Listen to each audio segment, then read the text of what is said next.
What is up? It is Yoshi the College Toy Collector here again in the basement, and here is the progress on the head mech. Okay, I'm trying to film this to the rest of my ability. Okay, anyway, I have added the remainder of the frame, so we now have the bars on the side and then the bottom of the frame right there, and then I have also added the cylinder mount in the back, and we have our very first cylinder mounted, being that of the mouth bar. So we have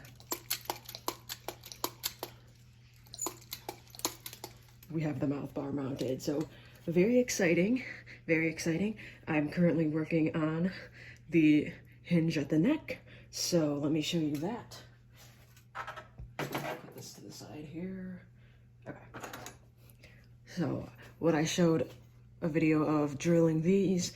Don't ask how these holes ended up uneven. I swear it always happens when I do something.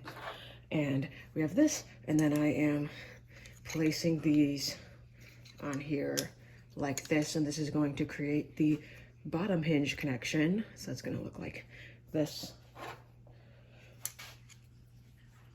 Like here. This is going to create the bottom hinge connection, because I learned through the research of this project that E-hinges are not actually a thing that exists that you can just outright buy. So we gotta be creative here and make our own hinges, which, what a bummer, but it's okay, it's okay. So this is what I'm doing now.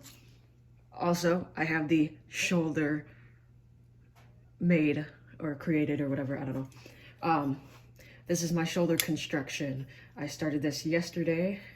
It is a 1.5 inch thick flat bar of aluminum, and then I have these 1.5 inch wide L brackets, like dummy thick L brackets that are attached here, and then I have these slightly smaller brackets on the side. You'll see the plan, the idea of what the heck this is.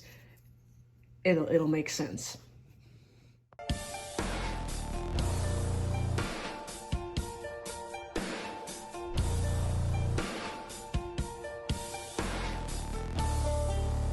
With this being constructed, the plan is now that this should be able to fasten in.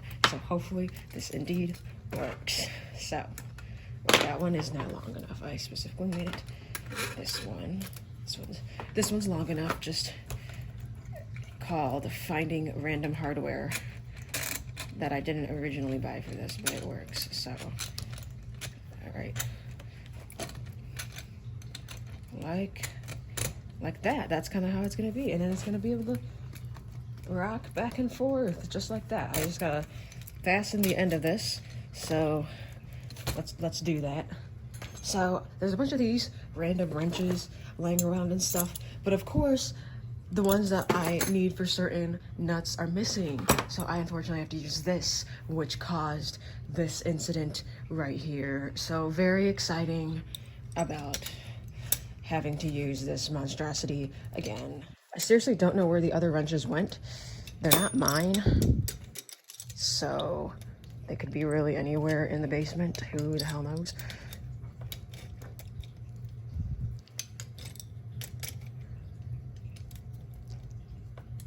Okay. I think that's pretty good, I guess. Although, you know what I didn't think of? I probably should have had put some spacers here before doing that. All right, let me do that. See, it's a bunch of figuring things out as you go. All right, the amount of times I disassemble and reassemble is incredible. Wow, looks a lot better, and it worked out. Also, let me know, does this look stupid with all these nuts? Like, I feel like I should go out and just get an actual spacer because I feel like it looks dumb, but the thing is, like, does it function? Yes, but I also care about the appearance of things too, and not just the function, because if something looks ugly, I don't want it to look ugly. So I don't know, I think it looks a little funky, so I don't know. It looks like something that will be changed down the road, but we have our head hinge.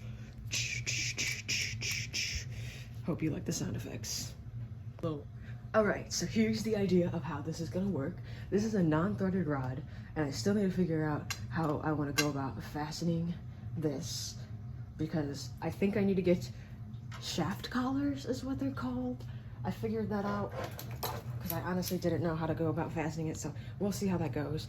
But this is going to go here and is going to be able to, all right, hold on, let me adjust the tripod. This is gonna go on here like this, so then that way it can rotate and then hinge back and forth. Okay, so that's the plan. I got these bearings at Home Depot. I got 2 of them, hoping one to be used for the head swivel and then one to be used for the waist swivel. These are supposed to prevent metal on metal rubbing, so instead of the pole being the one that's spinning in the hole, it's going to be the bearing that's spinning. So yeah, we'll see how it goes. I don't know. Also, this small bearing may or may not have been paid for. We're just gonna leave it at that. So I have a variety of different kinds of aluminum pieces, and I need to figure out what I want to use for the arms versus the torso. My initial plan was to use possibly these 1" by 1" cube tubes or square tube aluminum rods for the torso, like this. This would be the most similar to how the actual CEI animatronics are. But, if I go with a 1.5" flat rod, I have way more surface area to work with this way. The body will be very thin facing forward, but that's not where like any of this stuff is attached. So yeah. The other idea was that this 1 by 1" square tubing could be used for the arms. But the thing is, the arms could also be 3/4" by 3/4" square tubing, which is what I originally had in mind. And then I have these L brackets. This, I think I'm just gonna return. I don't know why I have this. This is obscene. I don't know what this is all about, because this is literally all I really need for legs, because I was planning on just making the legs simply just an L bracket or an L channel or whatever. They have C channels that would work great for legs, but they're kind of expensive for no reason, so who knows? Okay, yeah, that's me deciding things. I also have another 3 3/4" 3-foot square tubing here, so it's like, and the 1.5" flat rod or flat bar. So we're just figuring things out.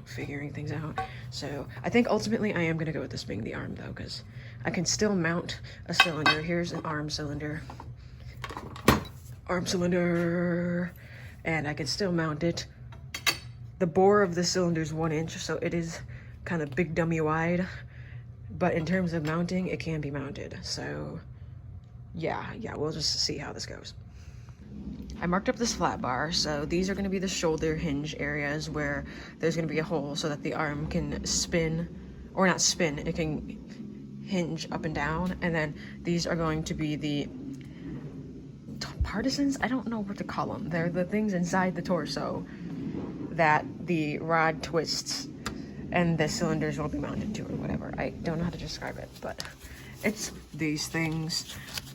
Hold on, I guess I could show you in the drawing.